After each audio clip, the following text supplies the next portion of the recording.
Chimes and Dimes. Where did this come from, and what are we trying to accomplish with this? It was kind of my idea. Let's do a podcast in Winter Garden. Why? Because I live down here and I see people all the time that have questions about estate planning. And I think it's going to be a great tool to help educate people. You know, many people think that this is something for the very wealthy families that are out there with generational wealth, or maybe it's somebody that won the lottery and doesn't know what to do with that. Maybe it's not just for that group. We're thinking, you know, this is something for the everyday people, right? We think of an estate that it means it's a lot of assets, but really everyone has an estate, right? If you own a house or you own a car. His estranged father had passed away. He didn't know, and he had been named the personal representative. He didn't really know where to start. So I had a couple that had been together for 30 plus years, and they had done actually a handwritten will, so they did attempt to plan. It's just not valid in Florida. And so his assets actually went to his estranged grandchildren, who he had zero relationship with.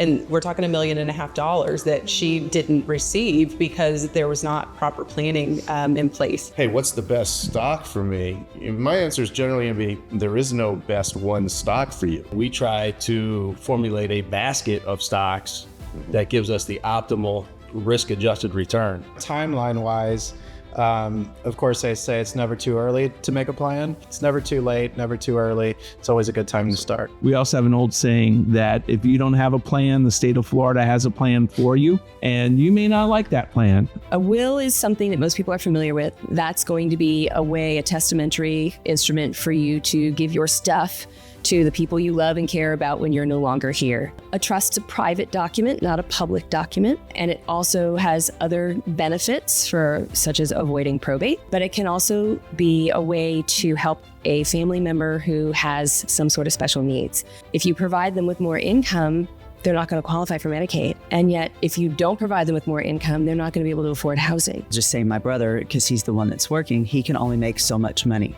Because if he makes too much money, then he's going to be disqualified for all these services that he depends on that I can't provide for him. One of the advantages of having a community trust or a community foundation in your area is things that we can do to help facilitate growth, make the life better, make the community better. We have brought 30 different nonprofits together every year in this campaign, and we've raised tons of dollars, millions. I want her to say the figure, but it's just amazing. To date, I think this is the 6th year, and we have dispersed, I want to say $3.2 million out between what we've given and what's come in from the community to charities in our area. What tends to catch a new Medicare enrollee off guard? If they are only looking at Advantage plans, or they're only looking at supplement plans because all their friends have it. So that happens a lot. That's what my clients do too. They talk to their friends and that's what they go with because they don't know any better. We have so many different carriers we can offer, but when we pull a Medigap or a Medicare supplement,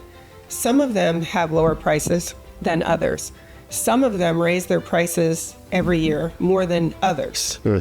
We know that, but it's not publicly broadcast. So my husband had a client who had a surgery pending. Somebody called and said, I can take care of your financial advising for you. Just sign this paper. So he did a bunch of financial advising, but somewhere in that paper was, I'm going to change your healthcare plan. He switched him to another carrier. His doctor's not a network. He couldn't get his surgery. Everything fell apart, but it does happen a lot in the over 65 realm where people say, you know, it's open enrollment, we can get you something better. It's always a good idea to just, if you have a trusted broker, call us back.